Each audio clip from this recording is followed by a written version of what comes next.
Саламатсыздар, урматтуу көрүүчүлөр. Бүгүн биз мурдагы экс вице-спикер, көптөгөн мамлекеттик кызматтарда иштеген Кубанычбек Исабеков агай менен маектешкенге келдик. Эки ирет Кумтөр жөнүндө иликтеп китебин чыгарды. Кубаныч агай, убакыт бөлгөнүңүзгө рахмат чоң. Сизге рахмат. Алгачкы суроо ушул Кумтөргө байланыштуу.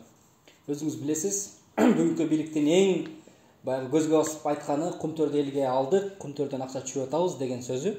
Анан жакында эле ошол Кумтөрдү башкарган маанилүү тармакта Теңиз Бөлтүрүктүн баягы финансылык алишиндиктери чыкканы белгилүү болду. Азыркы учурда мындай иштер жүрүп жатат бунун үстүндө. Буга сиздин пикириңиз кандай? Теңиз Бөлтүрүк мырзаны мен жакындан тааныбайт экем. Ал кишини баягы Канаданын жараны катары билем. Канададан дагы издөө кылып, андагы бир топ иш козгоп ошентишкөндөрүн угуп жүрөм. Анан Канадада башка чет мамлекеттерде жана эсеп кысап счеттору бар экенин да угуп билип жүрөм. Анан жанагы мамлекеттик кызмат боюнча ал жерде так жазылып турат. Чет мамлекеттин жарандарын Кыргыз Республикасындагы мамлекеттик кызматка коюуга болбойт деп турат. Эми президент Садыр Жапаров мүмкүн Кумтөрдү ушул жигит алып барар, көтөрөр деген ой менен алып барды. Бул жигитти ошо Кумтөргө жетекчи кылып койду.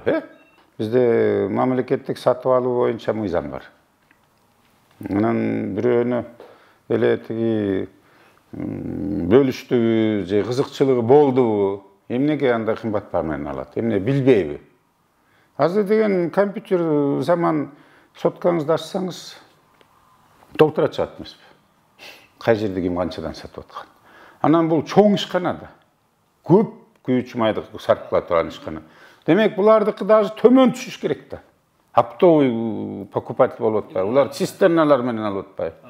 Сиз экөөбүз 50 литр бензин албайт да. Бул деген 50 тоннадан минимум бир күндө алат.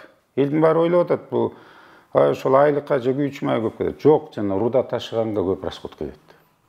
Эсептеп алсак, канча суммага зыян тартканыңызды айткан жок, жок гана кымбат бадалуу деди. Демек, абдан чоң өлчөгөн суммага зыян тарткан экенбиз, чыгышы мүмкүн экен да. Туура, эми анан ал деген мамлекеттин элдин акчасы болчу да. Анан эми муну мен айтаар элем, азыркы күнкү өкмөткө дагы, тергөө органдарына дагычы, муну сөзсүздөн иликтеп, анан кайра кустуруш керек депчи. Өзүңүз айтмакчы, кустурация баардыгына жетти, Кумтөр боюнча депутаттарды, өкмөт башчыларды суракка чакырып атышты.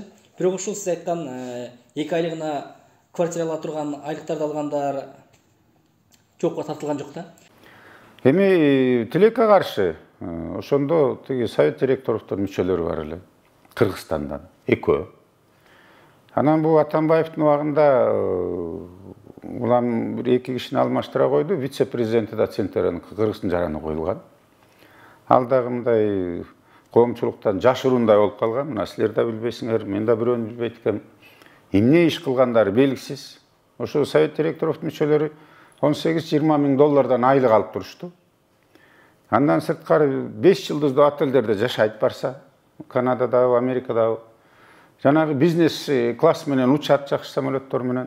Бирок бир тыйын мамлекетке алып келген. Ал Канаданын акчасы эмес, Кумтөрдүн эсебинен учуп барып чардап жүрүштү. Эми ошолордун ушу мамлекетке бир пайдалуу маселе койгонун бир уккан жокпуз. Мен бул маселе боюнча мына почти 20 жылдан бери иликтөө иштеринде жүрөм да. Ошол Кумтөр эң чоң ириген, багып аткан Кумтөр болчу, Центераны. Бир маселени ушу Кумтөрдүн базасында өткөрүп коюшкан жок. Келгиле, баралык, директорлор кеңешинин мүчөсү. Кайсы жактарын көрөлүк, жакшысын көрөлүк, кемчиликтерин ошол жерден карап чечелик деген. Андай бир маселе коюшкан жок. Мына азыр жанагы орусча айтканда дуэт деп айтып атышпайбы элдин арасында, саап атышат деп элдин арасында сөз жүрүп атат да. Жана улам бир байларды отургузуп кайра чыгып атпайбы? Кустурация деген. Анан ошо совет директорлук мүчөлөрүнүн бирөө дагы, же вице-президенттердин бирөө дагы жоопко тартыла элек. Тартыш керек эле да. Ал тургай тиги мындан башка дагы бизде бир топ кендерди ошол Кыргызнефтегаз же газ жагында тейлеп кеткен мурунку депутаттар бар эле. Алардын да бирөө дагы кустурация туруш боло элек, к сожалению деп башкарат коюңчу. Анан директорлор кеңеши кандай чара коюлду? Директорлор кеңешин өкмөт башчысы бекитет. Сапар Исаков. Сапар Исаков жалгыз бекиткен эмес, ачык сөз. Ал жерде Атамбаевдин айтканы ошонун тегерегиндеги кишилер бекитилген. Ошол эле Кыргыз алтынынын жетекчисинин орун басары барган. Бир мындай палец не ударил десек болот ошолорчу. Неме алганда эми $20,000 алып аткан айлыгынан кургалайын десин да. Көзүм май басып кеткендер. Бул тармакка кээ бирин вообще эч кандай тиешеси жоктор барып калган. Ошолордун бир столду койгулап же бир маселе койгонун көрдүңөрбү? Жок да. Бир интервью берип, момундай кылып атабыз деп элге бир жарыя салганын көрдүңөрбү? Жок. Негизи баары ачык болбосо тоо кенинде, мен мисалы Садыр Жапаровду ушу Кумтөр менен келди, Кумтөрдүн аркасы менен кеткенин каалабас элем. Бул эл билбесе ар кандай бүдөмүк ойлор пайда болот. Жалган түшүнсө түшүнбөсө дагы Кумтөрдү сүйлөгөндөр көп. Президент кече жакында интервью берип, анан биз буну коопсуздук маселесине байланыштуу мындай кайга сатканыбызды, канча көлөмдө сатып атканыбызды айтканга болбойт дегендей кылды да. Ага чейин баягы аткаруу бийлигиндеги структуралар бири-бирине кайчып пикирде чыгып атканда, бири башканы айтса, бири төгүндөпчү. Президент ушундай чекит койгондой болду. Буга пикириңиз кандай?